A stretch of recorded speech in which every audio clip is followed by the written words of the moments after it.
Bismillahirrahmanirrahim. Assalamualaikum warahmatullahi wabarakatuh.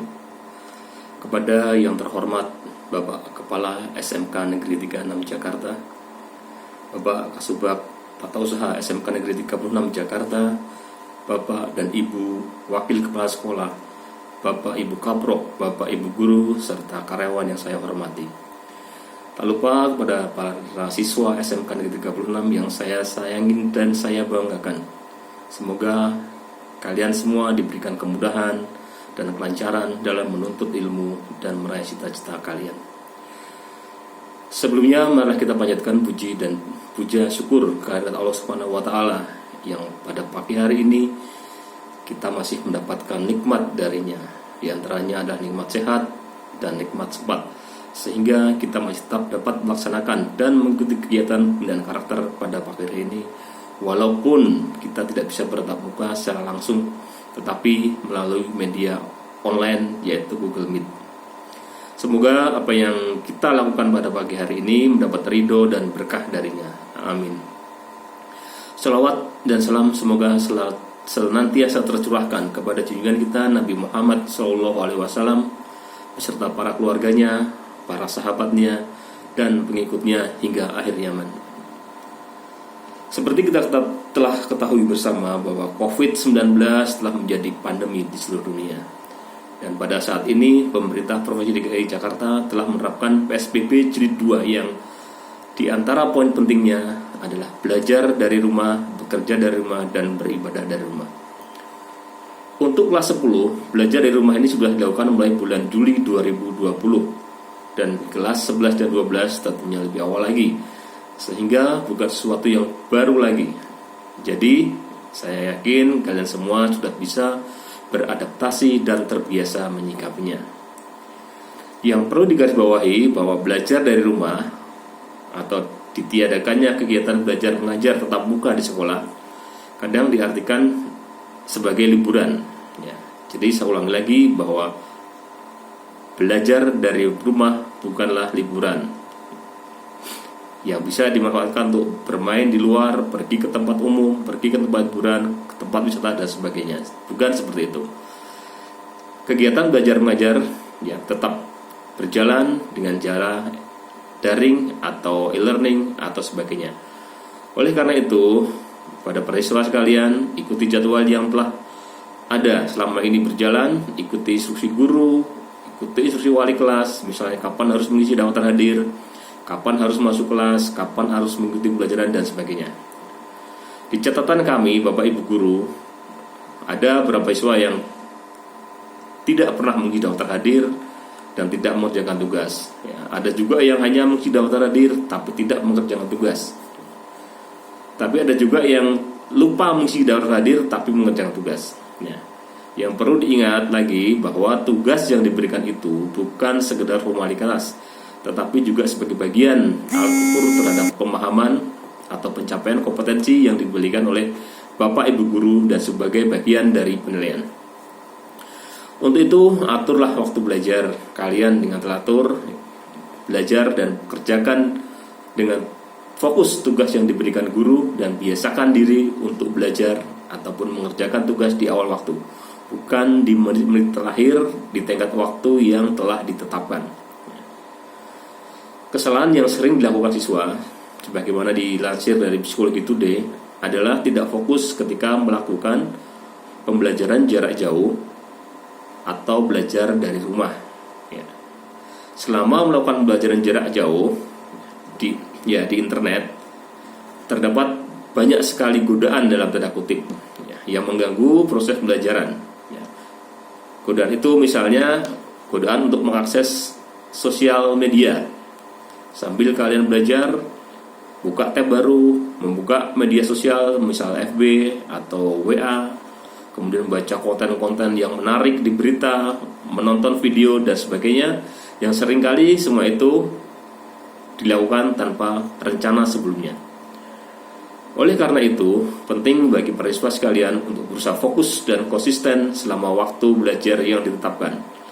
Hindari segala macam godaan yang berpotensi mengganggu proses belajar mengajar. Dan jika memungkinkan, tetapkan ruang khusus untuk belajar dan jauhkan diri dari gangguan anggota keluarga yang lain. Dan yang tidak kalah penting, jaga komunikasi dengan bapak, ibu guru, teman sekelas ya, untuk menghindari ketinggalan informasi, ketinggalan materi atau tugas yang diberikan. Untuk selanjutnya yang perlu saya sampaikan bahwa sekarang sudah memasuki bulan September minggu keempat, di mana pada minggu ini sesuai dengan kalender pendidikan akan dilaksanakan mid semester atau yang sekarang disebut dengan penilaian tengah semester yang akan dilaksanakan mulai hari ini Senin tanggal 21 September sampai tanggal 25 September. Untuk itu saya pesankan kepada para siswa sekalian agar meningkatkan mutu belajar kalian. Ya, belajar bukan hanya mengerjakan tugas-tugas yang diberikan, tapi juga mengulang pelajaran yang telah lalu untuk mempersiapkan diri menghadapi PTS, sehingga kalian bisa mengerjakan soal dengan mudah dan mendapatkan nilai yang memuaskan. PTS ini penting karena merupakan salah satu komponen penilaian dalam menentukan nilai rapot. Jadi untuk itu saya harapkan kalian semua bisa mengikuti PTS ini dengan serius dan dengan seksama. Dan sebagai penutup, saya akan menyampaikan cuplikan pidato dari Presiden Uganda berkaitan dengan wabah pandemi yang sekarang melanda tidak hanya di ibu kota, tidak hanya di Indonesia, tapi di seluruh dunia. Dalam situasi perang, tidak ada yang meminta siapapun untuk tetap tinggal di rumah. Tetap di dalam ruangan sebagai pilihan terbaik tanpa ada yang meminta. Selama perang, orang tidak menuntut kebebasannya. Orang rela menukarkan kebebasannya demi bertahan hidup. Selama perang, orang tidak mengeluh kelaparan. Orang sabar menahan kelaparan dan berdoa agar masih bisa hidup untuk bisa makan lagi. Selama perang, kita bersyukur kepada Tuhan karena melihat matahari esok pagi sebagai orang yang masih hidup. Dan ketahuilah bahwa dunia saat ini dalam keadaan perang. Perang yang tanpa senjata dan peluru, perang tanpa tentara manusia, perang tanpa batas, perang tanpa perjanjian gencatan senjata, perang yang tanpa medan tempur, tanpa melihat tempat-tempat suci, rumah sakit, ataupun lainnya. Dan tentara dalam perang ini tanpa belas kasihan. Musuh kita ini tidak punya sisi baik manusiawi. Musuh kita ini bersikap kejam, tidak menghormati anak-anak, wanita, ataupun tempat ibadah.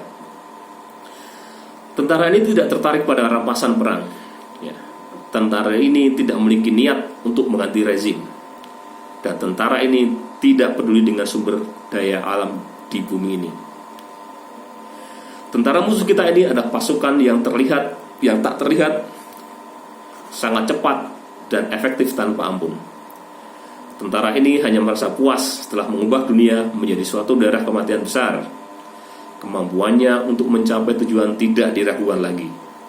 Tanpa tank darat, tanpa kapal perang, ataupun tanpa pesawat tempur, tentara musuh ini memiliki basis di hampir setiap negara di dunia. Gerakannya tidak diatur oleh konvensi ataupun protokol perang apapun. Tentara ini mengikuti aturan yang ia buat sendiri. Dan tentara musuh kita ini adalah coronavirus yang juga dikenal dengan COVID-19. Tapi syukurlah pasukan ini masih memiliki kelemahan yang bisa dikalahkan.